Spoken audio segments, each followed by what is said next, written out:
Good afternoon.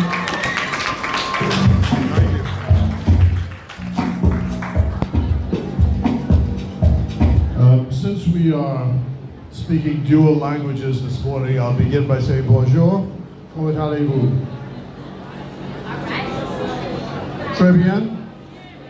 Très bien. Good morning. And how are you doing this morning? Good, all well. To the principal, to all of the teachers, staff, Senator Higgs, who's our special guest this morning. If you were in South Africa, you would pass the Xhosa people or the Zulus, and they would greet one another by saying Dumela. So remember that if you ever reach Cape Town or Pretoria or Johannesburg. It may come more quickly than you think.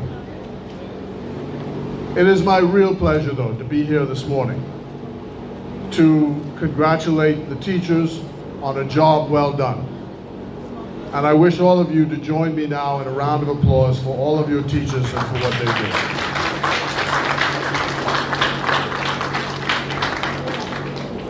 When you have all gone on to succeed, as you will, I hope one day you have the same experience that I have.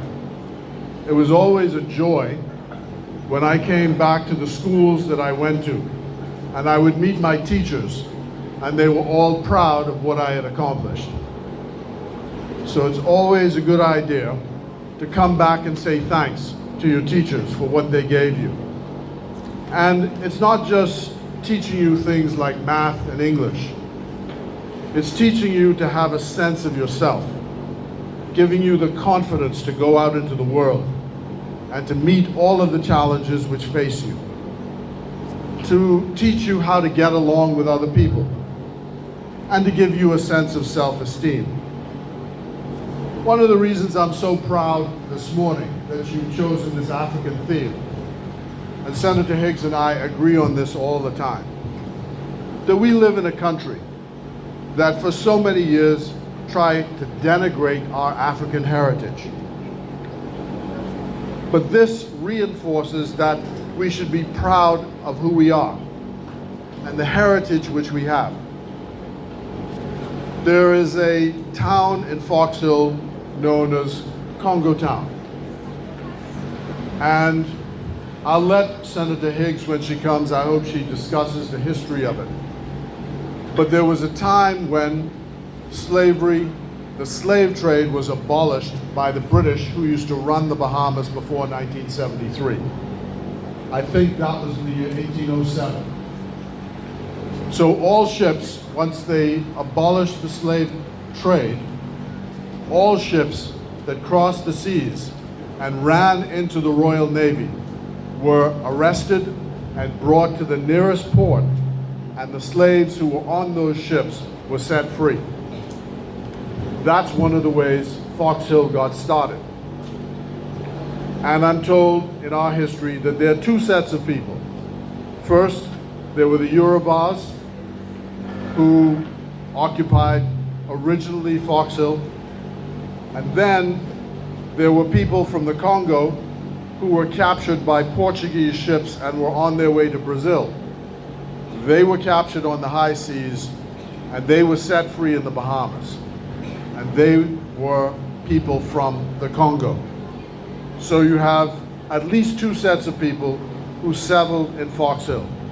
The Congos from the Congo and the Yorubas from West Africa, Nigeria in particular. That's our history. And she will explain, I'm sure, more of it. She knows much more of it than I know. But we ought to be proud of that history and proud of the fact that we've succeeded in this country beyond all expectations. There was a time when laws were passed that prevented people who looked like me and you from standing on the streets together. All those laws have now gone away. So our ancestors fought for you to be able to have this education. Mr. L.W. Young, after whom this school was known, was one of the first black men to sit in the House of Assembly. And I believe this was the land, this was all part of his estate. His estate goes all the way back to where the BTC building is, and to the east, but it includes also the Woodlawn Cemetery. I think it goes all the way back. So he was quite a wealthy landowner. And I remember reading in the Nassau Guardian, Eric Wilmot, who was the late chair of the Fox Hill Festival Committee, showed me a clipping in the Nassau Guardian when L.W. Young died.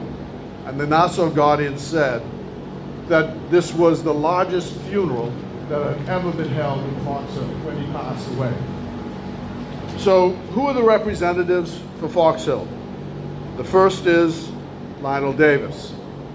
The second was Frank Edgecombe. The third was George Mackey. The fourth was Johnny Ann Dorset. The fifth was myself. The sixth was Chanel Ferguson. And if you go into the Fox Hill Community Center, you will see all of the representatives on the wall. And I spoke to your colleagues last week and I said, one day I want to come back. One day I want to come back and see the picture of one of you on that wall. So I look forward to that. I hope that you continue to work hard.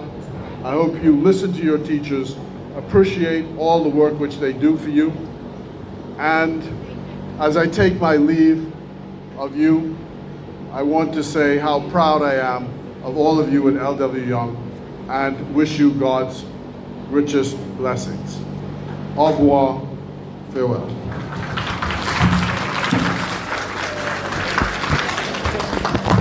Let's give it up for Minister Mitchell. Come on, you can